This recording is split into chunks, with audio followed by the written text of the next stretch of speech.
Iowa, a state known for wide open skies, golden fields, and some of the most haunted locations in the American Midwest. Today we return to 3 places where history lingers, where whispers echo through time, and the past never truly rests. Join us as we revisit Edinburgh Manor, Granger House, and Farrar Schoolhouse, locations we've investigated firsthand, and where the line between history and haunting becomes impossibly thin. Hello friends, my name is Marcia, and this is Midwest Ghost Hunters. Before it was known for its hauntings, Edinburgh Manor was a place of desperation, illness, and for many a final stop in life. Built in 1911 on the grounds of the former Jones County Poor Farm, this brick building was designed to care for the mentally ill, the elderly, and the destitute. Over the decades, many people have died here, and some say not all of them have left. Staff and visitors report hearing footsteps echoing in the empty halls, shadow figures move just out of sight, doors close on their own, and one entity, known only as the Joker, is said to exhibit aggressive behavior, especially toward the women. We had to experience it for ourselves. We began our investigation on the first floor, and strange things occurred almost immediately, including lights appearing to turn on by themselves and hearing voices. But what really put us on edge was hearing a terrifying woman's scream, followed by "Help me." Was it intelligent? Was it residual? We can't say for sure, but the timing was hard to ignore.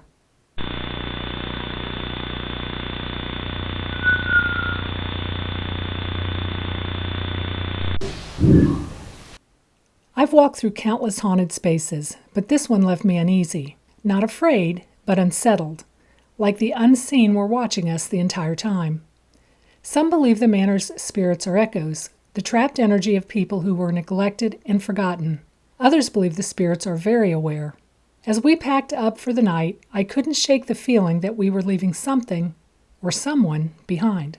One thing is certain, the spirits of Edinburgh keep calling us back. After the intensity of Edinburgh Manor, we found ourselves drawn to something more personal, a home frozen in time, but not untouched by it. The Granger House began as a 2-story structure built in 1848. It was home to the same family for nearly 100 years, and some say it still is. The Grangers were a prominent family in Marion, respected, hard-working, and deeply rooted in their Victorian values. This home saw births, deaths, joy, and sorrow, all within its 4 walls. And today, it's preserved almost exactly as it was, right down to the wallpaper. Visitors have reported hearing children, music playing from nowhere, and the soft voice of a young girl singing. Most encounters here aren't frightening. They feel more like memories that haven't quite let go. We began our investigation in the parlor, where visitors claimed to have heard phantom conversations. The energy here wasn't oppressive. If anything, it felt expectant, like someone was waiting. As we asked a question about a neighbor that had come to stay with them, we received an unexpected answer. Was it Mr. Granger or someone else who passed through these walls long ago? We've been in dozens of historic homes, but this one felt different. There's no sense of tragedy here, no anger, just a presence, quiet and watchful, like somebody's waiting for a loved one who's never coming home.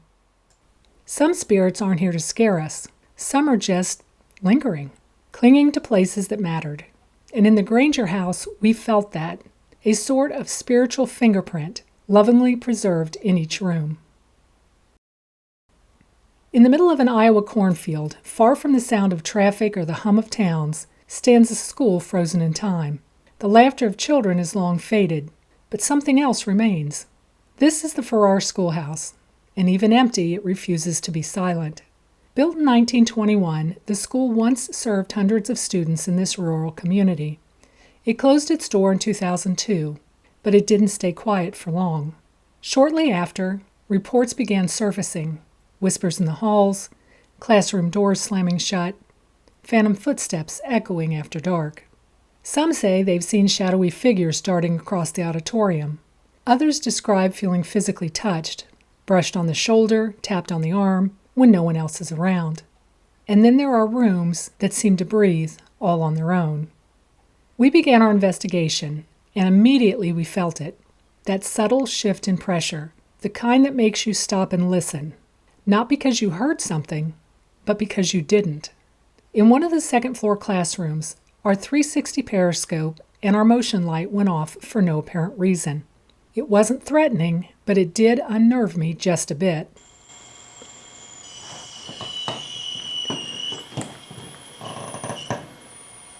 Can you get that? Thank you. Can you get that? Can you do more? Can you make it go all the way around?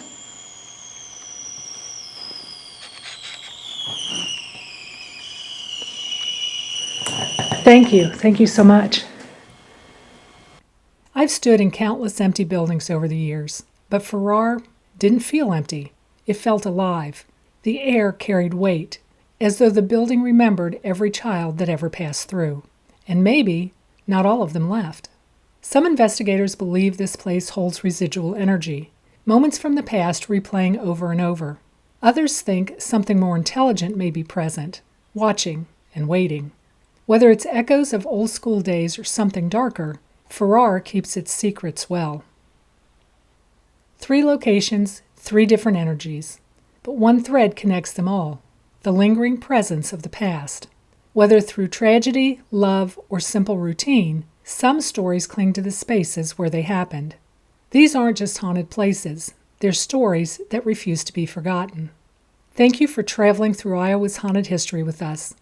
Until next time, stay curious, stay vigilant, and may the truth reveal itself in the shadows.